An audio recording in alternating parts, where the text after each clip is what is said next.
to The Explainer.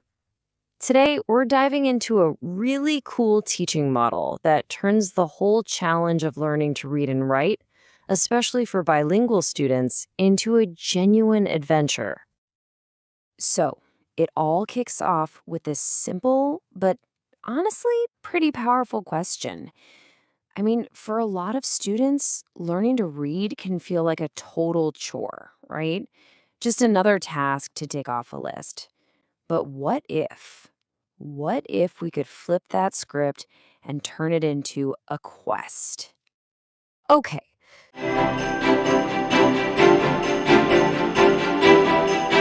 so section one, the Bilingual Literacy Challenge, or as we're calling it, Lost in the Woods of Learning.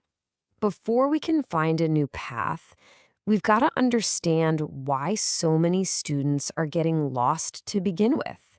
Let's dig into those persistent literacy gaps you see in bilingual elementary education. The core issue here isn't about ability. Not at all. It's really a crisis of engagement. When you've got these traditional one-size-fits-all methods that just don't connect with bilingual learners, well, they lose motivation. And that is a huge problem that can shadow them for their entire academic career. The core issue here isn't about ability. Not at all. And this quote from Cummins really gets to the heart of it. We've known for decades, based on research, that a student's first language isn't some kind of barrier to be overcome. No, it's the foundation. Skills literally transfer from one language to the next. So if that foundation is shaky, you can bet everything built on top of it is going to be unstable too.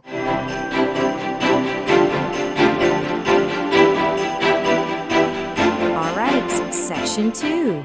Entering the magical forest, a new path to literacy. So the big question is, how do we build that strong, engaging foundation? Well, enter the Explorers of the Forest of Reading and Writing. It's a model designed to do exactly that, to forge a whole new path. So this whole model is built on an idea called blended learning. But, and this is super important, this isn't just about parking kids in front of a computer screen. Not at all.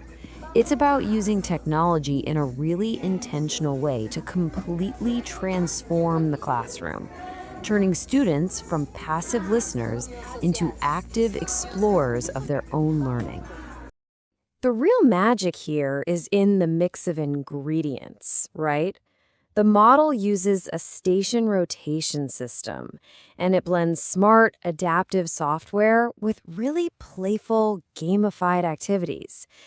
And the whole thing is grounded in what's called universal design for learning, which basically just means putting student choice right at the center of everything.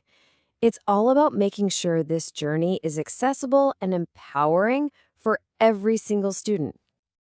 And gamification, that's the engine driving all this motivation. See, students aren't just, doing assignments. They're explorers on a quest. They earn tickets and coins. They track their progress through these cool color levels.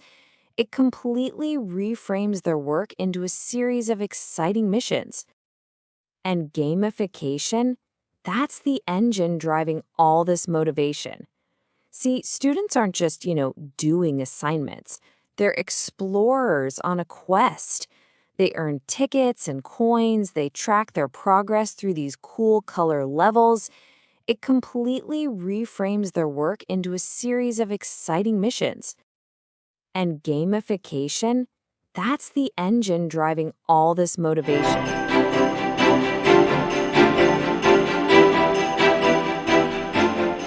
Okay, section 3, exploring the learning stations, an explorer's journey. So now that we've got the map, let's actually take a tour of these magical stations. This is where the real learning happens. This is the heart of the journey. So the journey is spread across these 6 different stations. And what's so clever about this is how they create this Well, this balanced ecosystem for learning. You've got quiet reading, creative writing, hands-on invention, even gamified phonics practice. It's this variety that keeps things fresh and helps target different skills for every student. All right, let's zoom in on a couple of these stations. First up, the Writer's Cave, a space designed to really help students find their voice. So inside the cave, students are honing their craft. They're using both old school notebooks and digital platforms like Schoology, and they're responding to these really creative prompts that push them way beyond just worrying about correct grammar. The real goal here? It's to build creativity, perseverance, and the confidence to share their own unique ideas. Okay, next up, we're crossing the Digital Explorer's Bridge. This is where technology steps in to create a truly personalized learning path for every single student. This is where students are using these adaptive learning platforms like iReady and Amplify Reading. And these things are incredibly smart. The software literally adjusts the difficulty of the activities on the fly to match each student's specific color level. This makes sure they're always working on challenges that are just right for them. Not too hard, not too easy. It's a perfect example of using tech to actually transform learning, not just add to it. And finally, we arrive at what might be the most personal and maybe the most important part of the journey, the Forest Fairies Refuge. This station is where the real magic of human connection comes into play.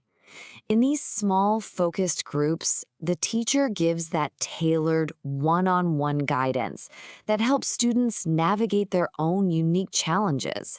It's that direct feedback and support that builds the confidence they need to level up and keep going.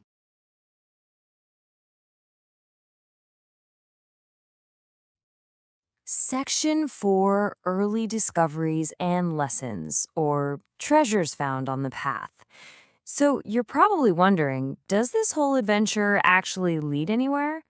Let's take a look at the treasures and the lessons that have been discovered so far. I mean, when you put the two approaches right next to each other, the contrast is just stark. The traditional method so often leads to motivation just fizzling out, and students become passive learners. But the magical forest model, it creates a personalized journey that keeps that motivation high and turns students into active explorers. It's a night and day difference. And the early data, it's looking really promising. The action research that's being done is showing a clear high increase in student motivation. And you can see visible gains in their confidence. And, most importantly, there's early evidence that students are successfully using their first language skills to learn their second, which, is the whole point of the model. This quote really reveals a profound shift. It's not just about the students. The teacher's role completely evolves. They're no longer just standing at the front of the room transmitting information. In this model, the teacher becomes an architect. They're the one designing these meaningful learning experiences, while the students are the ones doing the exploring.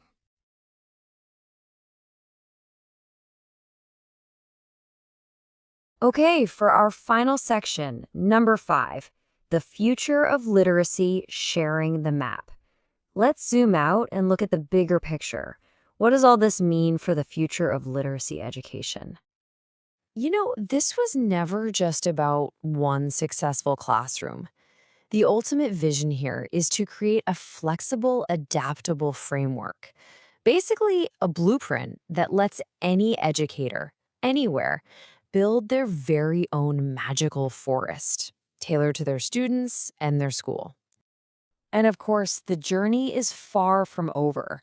The path forward is all about growth and making this accessible. It's about scaling these strategies to other grade levels, adapting the model for schools that might have fewer resources, and really strengthening that school family connection to make sure the impact lasts a lifetime. And all of this leaves us with this one final question. Really, it's a call to action for all of us, whether you're an educator, a parent, or just someone who cares about learning. It's an invitation to think about how we can move beyond the old, tired maps and start creating more learning environments that feel like a meaningful, magical adventure for every single child.